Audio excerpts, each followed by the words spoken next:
What's going on, everyone? So ESPN loves to do their power rankings, and of course ESPN ranked the Lakers the 10th best team in the NBA and 7th in the Western Conference. Now, a couple things about this. One, Shams, surprisingly, and what's funny is I made a video about this over on AAS The Lakers Show, talking about Shams' kind of breakdown and analysis for why he ranked the Lakers a B. By the way, a B for the offseason, which I actually agreed with. I thought it was a B. I think I even mentioned that in a live stream here on this channel. But I thought it was funny because usually ESPN is very they want to rank the Lakers as low as possible. Like every year, it's like Lakers are like the 5th team, even when they have like the best record the previous year, even years that they've won the championship, like the following year, they're like the 5th seed, right?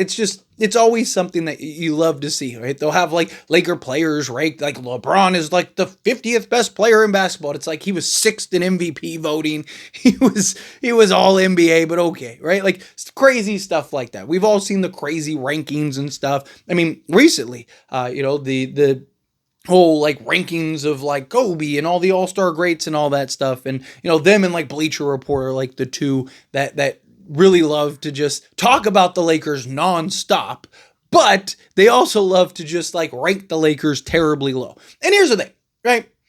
I think B for the offseason is fair. If you're somebody that thinks the Lakers are terrible, whatever, blah, blah, right? They're not the 10th worst team. They're not going to, how do you go from 3rd to 7th and the Lakers solved like all of their needs? Like that's the thing that I think is hilarious is that like, I can understand if you want to say the Lakers are like a top 5 team, right? Because like the Western Conference, it's so marginal, right? Lakers were like a win or a loss, I guess, shy from being the like 5th, 6th seed. Okay, if you want to say Lakers are a top 5 team in the league and you want to say like OKC, Houston, Denver, and like the Clippers because of their offseason are better than the Lakers, I disagree, but okay, fine. Right? Let's say you want to do that. That's okay. But to say that the Lakers are going to go from the 3 seed after adding DeAndre Ayton, bringing in Marcus Smart, bringing in a guy like Jake LaRavia, who is a B-plus rated defender and was a guy that could get buckets, to now the Lakers, they solved all their needs, and ESPN and many others, like Fox and all that other stuff, were talking about how the Lakers were a center away from winning a championship, even after they lost to Minnesota, right? That's still like, oh man, if they would have had a center, right, who knows what happened? So then they go and get arguably the best possible center they could have gotten, right? And the Lakers are the 7th best team in the Western Conference, right? Like, look, these are the teams. Let's list the teams. Let's rank the teams. The Thunder, okay, right? It's fair. They're number 1. Houston, number 2. Okay, they were the 2 seed last year, got Kevin Durant, right? I've talked about my concerns and issues with Houston, but okay, that's fine. They saved the Nuggets. Okay, I've said, on live streams and in videos that the team that I'm actually most concerned about is Denver.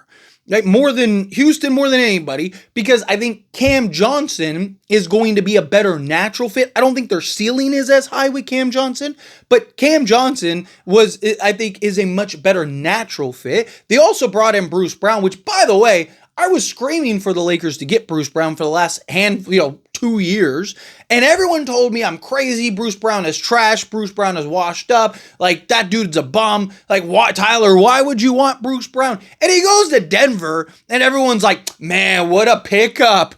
Woo, that's a real GM there. It's like, what?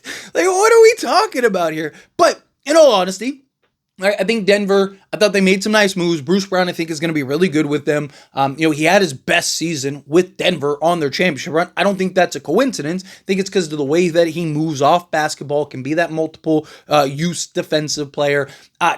Tim Hardaway Jr., I just think that's kind of a depth piece. But okay, right? Jonas Valanciunas doesn't really solve defense, right? When there was talks about the Lakers trying to go get Jonas Valanciunas, everyone talked about how he's a scrub, he's terrible, worst defensive center in all of basketball. But Denver gets him, and everyone's like, oh man, best backup that Denver's ever had. And it's like, okay, all right. But again, I do think Denver as a whole is going to be tough. And look, if we're being honest, they've smoked us every year. So it's one of those things where I need to see it. I talk about it with the Clippers. Every year, the Clippers are the best team in basketball. Every year, they have a deep, talented, versatile roster. And every year, they're a first or second round exit. I don't believe in them until I see otherwise. But I'll be fair. Right, I do think Luka loves to play Denver. He loves to play Jokic. So I do like our matchup much better than with Anthony Davis and LeBron James. But I digress. Okay, you want to take Denver? That's fine. Cleveland. Okay, they were by far the best team in the league next to OKC last year. They're going to be in an Eastern Conference that's not going to have Boston to kind of, challenge them in the standings. Sure. Right? Okay, so fourth team. Then you get to the Knicks. I understand the Knicks were in the conference finals in the Eastern Conference, but they had like the worst win percentage against teams, like the top like playoff teams in basketball. And I don't think that's really going to change.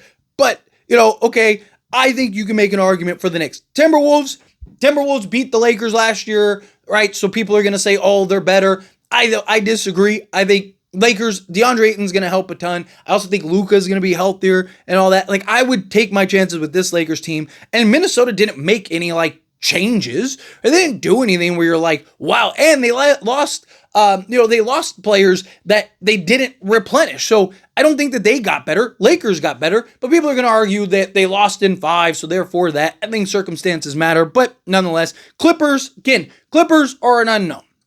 All right, Clippers could be great. They could be terrible, right? How is Bradley Beal going to fit? People talked about the Lakers fit. How is Bradley Beal going to fit? Here's my favorite thing about the Clippers, though, is that everyone talks about how bad the Lakers' backcourt is defensively with Luka and Austin Reeves, but I don't hear any mention about James Harden and Bradley Beal as a defensive backcourt for the Clippers. And, oh yeah, by the way, the Clippers were so good last year because of the defense, particularly in the starting unit, right? So one of the teams that have arguably a worse defensive backcourt than the Lakers is the Los Angeles Clippers, but everyone's like, man, Clippers, watch out for the Clippers. Again, a lot of questions about them. Okay, this is where things kind of get tricky, right? Let's say, I disagree on the Knicks. I think you can make an argument for the Knicks. I think you can make an argument for the Timberwolves. I think you can make an argument for the Clippers. But okay, let's say it is as is, right? I don't think the Magic are better than the Lakers. I don't. I think the Magic look good in the Eastern Conference. I think it's a very different conference. I think that they match up better in that conference. I think they're also young, talented, gifted.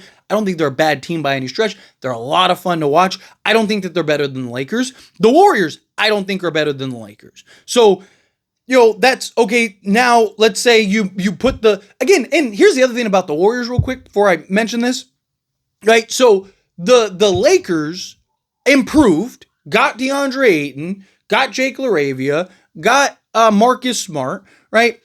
The Lakers already were as good, if not better, than the Warriors last year. The Warriors have made 0 moves thus far, and they are basically in this standoff with Jonathan Kuminga that is probably going to end disastrous because they're either going to he's either going to opt in on his qualifying offer, which he's going to be completely checked out all season, or he's going to end up getting traded for peanuts to another team that, again, I don't think is going to make the Warriors better. I don't is Luka and LeBron better than Steph and Jimmy Butler? Yes. Okay, then let's go down the list. There's not a player on Golden State that's better than Austin Reeves. And look, I'm somebody that isn't like a Reeves homer. I'm somebody that gets talked about as a Reeves hater regularly. But again, Reeves is better than every player on, not named Steph and Jimmy Butler, on the Warriors, right? Then, okay, go to next in line, right? You can go down the list. Lakers, I think, have better depth than the Warriors do. Right? I think the Lakers are going to have a better record than the Warriors next year. So at worst, I think the Lakers should be, the 7th team in the power rankings and the 6th team overall in the Western Conference. I personally think that they're going to be a top 3 to 5 team at worst.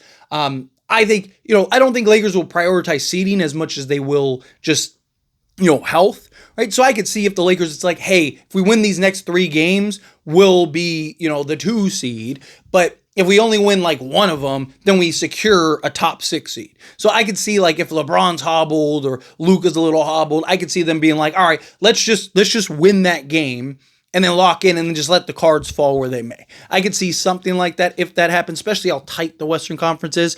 But I just think like if ESPN would have came out and said that they were the 7th best team in the NBA, right? Which I think in that range is fair, right? Again, I think the Thunder, the Rockets, the Nuggets, the Cavs, I think those 4 teams you can genuinely argue just based on last year. And if you're going in projections and there's a lot of questions about the Lakers stuff, I think those four teams you can argue, right? If you want to make an argument for, Minnesota because of last year, sure. Again, the Knicks, based on what the Knicks did last year, I can't buy them, right? Again, they went on a great run. Credit them on the run. Good for them.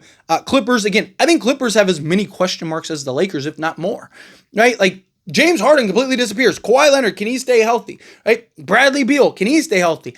Does he fit in any way, right? Because he's a guy that needs the ball in his hands. Now you're not as good defensively as you were last year. Yes, you're going to have defense off the bench stuff. And yes, they are insanely deep. And everyone loves depth until that 12th guy who would be probably like the 6th guy or maybe a starter on some teams starts going like, wait a minute, I'm only playing 5 minutes a night. What is going on here? And now agents are calling and all this other stuff. Like, again, everyone wants depth until, there is a thing called being too deep, right? And it's for a reason because players start getting antsy, agents start getting antsy because you're costing their player money, so on and so forth. So, again, I think this ranking is ridiculous, especially after Shams actually, I thought, gave a fair assessment. Shams rated the Lakers offseason as a B, and I was like, okay, that's fair. Like, I think that that's generally fair. I would have, B plus, sure.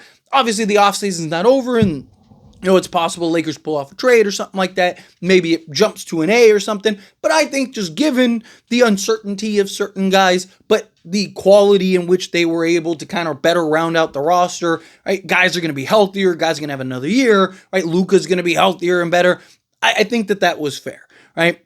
But I think calling them the 7th team in the Western Conference, I think is ridiculous for a team that was the 3 seed last year and got ideally the perfect center for them, who is, he says he's bought him. We'll have to actually see. But literally, you couldn't craft and mold a better center for Luka than DeAndre Ayton. On top of that, they got a young guy in Jake LaRavia, who I think is going to be a legit 3-and-D guy for them. And then they also added Marcus Smart, who is still, again, go look up the numbers. I broke them down on several occasions. The guy is still an all-NBA or all-defensive type, not all-NBA, all-defensive type of basketball player, right? And he's not that far removed. It's just health. Can he stay healthy, right? So, again, if you add all those components, you're going to have a healthy Jared Vanderbilt, all this stuff. Right? I don't know how you go from the 3 seed to the 7th. If you want to say they're the 3 seed and now they're the 4th or the 5th, then sure, okay, fine, just because it's so tight, I would disagree, but fine.